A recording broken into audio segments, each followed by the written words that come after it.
End game for Arne Slot and company. The question is just now about when. Wonderful to be in your company tonight. Wonderful to be in the company of Darren Lewis, who is wearing this fit that I love, backed by popular demand. And Thomas Hitzelsberger makes his Team Talks debut. Wonderful to have you joining us. Very good indeed to have you with us on Team Talks, making your debut so late on in the season. Let's look back at Liverpool and that beautiful piece of work we just saw, the fact that they are on the brink. They deserve it, you know. All through the season they've been excellent. Now Mo Salah's signed a new contract, Virgil van Dijk, so they're all good news. I think the only trouble is this season there wasn't like one team that was competing with them week in, week out. Arsenal have tried, they've been good this season, but just not good enough to give them a good run for their money. It seems like watching the game against West Ham, they're running out a bit of steam. They just can't wait for finally lifting that trophy and focus on the next season. Okay, so we're going to hear Darren's thoughts on it in just a little bit, but we are going to talk more about Liverpool, who will be crowned Premier League champions on Sunday if Arsenal lose to Ipswich and they win at Leicester. They go into that game following captain Virgil van Dijk's announcement that he will remain a Red for 2 more years. So happy. What about you? How are you feeling right now to get this done? Very happy, very proud. There's so many emotions, obviously, that goes through my head right now speaking about it. It's a proud feeling. It's a feeling of joy. Yeah, it's just incredible. You know, the journey I've had so far in my career, to be able to extend it with another 2 years at this club, it's amazing. And yeah, I'm so happy. In again from McAllister. Liverpool are on the verge. Their captain delivers just when they needed it most. It was always Liverpool, wasn't it? It was always Liverpool, yeah. It was always, yeah, that was the case. It was always in my head. It was always the plan, and it was always Liverpool. So it wasn't any doubt in my head that this is the place to be for me, for my family. I'm one of Liverpool. Someone called me the other day, adopted Scouser. So really proud to hear these things, and gives me a great feeling. Another week, another contract extension at Liverpool for a key player. Rank this one for us in terms of importance. It's probably the most important. Yes, you can score goals in any team, but if you don't have a good defensive base, then you really are going to struggle. And I think as far as Virgil van Dijk is concerned, he's one of the very best. I remember when I saw him for the first time playing for Celtic, and he looked like Gulliver. He was just towering over every other player on the pitch. Everything he did was so relaxed, so calm, so considered, but so precise. And he just looked like a Rolls Royce of a defender. He took that to Southampton as well, where, again, he was just way too good for the team that he was playing in, for the level that he was playing at. And ever since he's gone to Liverpool, you have seen the difference that he's made. That defence of the Premier League title that fell apart, it fell apart because he was injured in the Merseyside derby. Had he been fit and available, maybe they would have won back-to-back titles, and they wouldn't have had to wait as long as they have done for a second one. I'd say, of course, you're absolutely spot on. We can all look back and say how wonderful it was Southampton and for Liverpool Football Club, they have to predict now how good is he going to be over the next 2 years. Yeah. How much is that worth? And that is always a big challenge. Now, of course, the fans love him. He's excellent. I agree. One of the best defenders that's ever played in the Premier League. But he's had injuries before. He's had an ACL injury. So if that happens again to him, that would be a big blow. And you know, hopefully it never happens again. But that's what is it worth? And those are the challenges a player past 30 years of age. And Mo Salah similarly. Mo Salah, we can always see when he takes the shirt off how fit he is. With Virgil van Dijk, I sense it's similar. You can only hope both players stay fit for a long time. I think the only thing I think about with both players is that Liverpool are a club that looks at the numbers, the data, to the nth degree. And they've made really good calls on players they've allowed to leave before, Fabinho, Sadio Mane and one or two others. I think as far as both these players are concerned, and if you look at the bigger picture, a lot of players have really proven their consistency deep into their 30s, both in the Premier League and beyond, obviously Cristiano Ronaldo being the ultimate one. And as far as defenders per se are concerned, I remember Arsene Wenger's back four in the late 90s that played deep into their mid-30s. Adam, Bold, Dixon, Keown. And I think John Terry played deep into his 30s as well.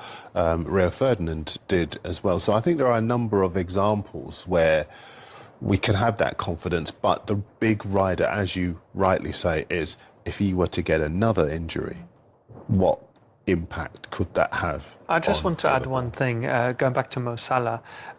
With him, he's got such a big following. Nowadays, when you sign players or extend contracts, you don't just look at the performance on the pitch. He's like, how many people do they bring to the club? Yes. He's, correct me if I'm wrong, but the biggest sports star in Africa. Yes. So it's an easier decision, whereas Virgil van Dijk, you know, he's got a lot of fans around the world, but Mo Salah just stands out. He's such a big name. That's why I think it was easier with Mo Salah. Virgil van Dijk is like, if he's not playing, how much does he contribute to the club's success? Can he still influence the players, maybe the younger ones? But both players, I think it was a good decision, and I'm glad. If I was a Liverpool fan, I would be very happy to have both players for more years. How much is that commercial value that you're ultimately talking about? How much has this changed to when you were playing in the Premier League? We know that this is now a global brand. Every player is a global brand. The clubs themselves are also looking at shirt sales as much as they are value on the pitch. How much has that changed? Just give us some kind of idea.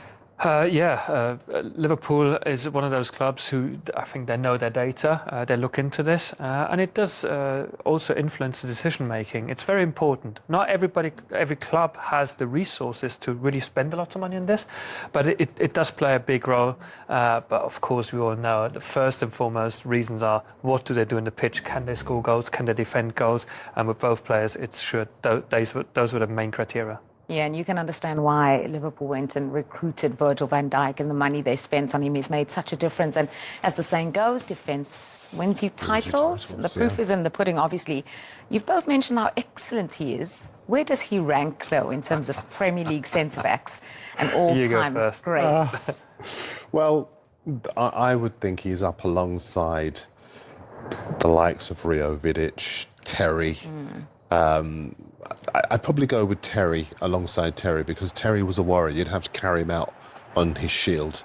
He was a manager on the pitch, but he was also someone who would put his body on the line. He read the game superbly well when he didn't have that much pace.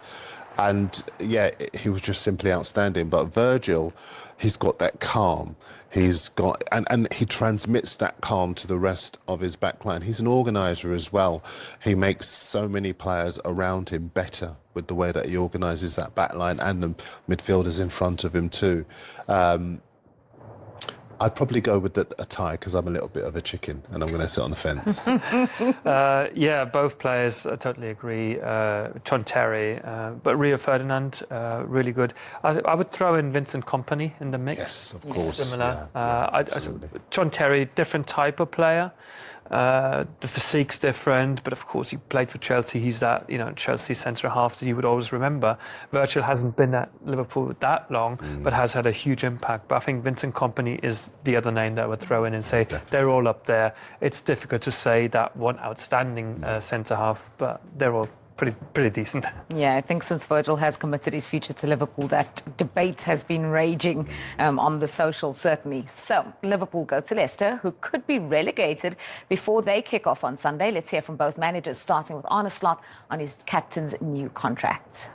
Huge news for the club, for the fans, for our players and for our staff. So pleased, because everybody knows how good of a player he is when they see him playing during the weekend, and we also know how important he is. I also know how important he is during the week when we train.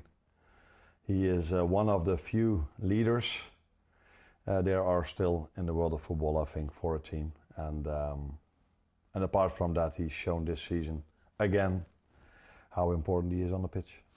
I asked you last week on the back of the news about Mo Salah, what was something that you'd seen on a daily basis that you weren't, aware of before you came. Is there anything like that around Virgil? What I just said, maybe. His importance in and around the team. When we train, when we're inside this building. okay, if you look at him, you see a big man, so you would expect him being a leader, but he's not only a leader because he's big and tall, but he's also smart. Players respect him a lot, and he brings a lot of enthusiasm, a lot of energy into training sessions because he knows what he says, he knows how to motivate his teammates to get the best out of us every single day. So, and apart from that, when it comes to quality, I was surprised how incredibly good he is with bringing the ball out from the back. So the first training session we did, we were trying to get players free in between the lines, and he found them constantly. So yeah, I knew how good of a player he was, how important he was, but that he was that good on the ball was even a surprise to me. It's an interesting one, isn't it, Darren? Because we'll talk about the fixture itself, but Liverpool have been kind of cantering towards the title. They've known every week that this gap, we need so many points and so many points. But this is the first weekend where really there is championship point. Yeah, absolutely. And they couldn't have hoped for better opposition. To gain it against Leicester now could be the first team to win 9 home games in a row without scoring in Premier League history. And it's sad to say it, but Van Nistelrooy doesn't appear to have improved any element of the Leicester team. They were above the line when they appointed him and they sacked Steve Cooper.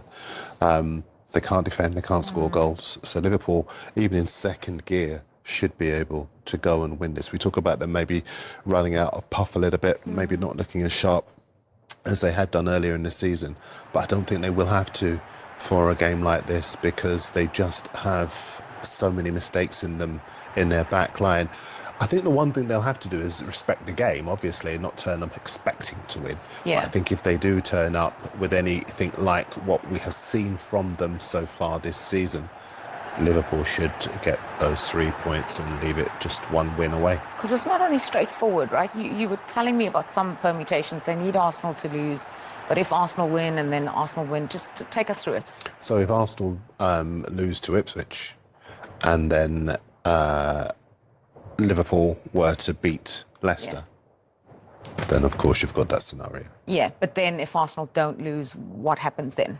If Arsenal don't lose, then it continues, because obviously Arsenal have got a game on Wednesday night as well against Crystal Palace. Now we expect them to win that game as well. It is at the Emirates, and I think it will continue on to next weekend. But I think Liverpool are very much masters of their own destiny anyway, and I don't think they've not been a side that has wanted to rely on what anyone else does anyway. They are a side that gets a job done. So I expect them to win this game. I expect them to win next week as well.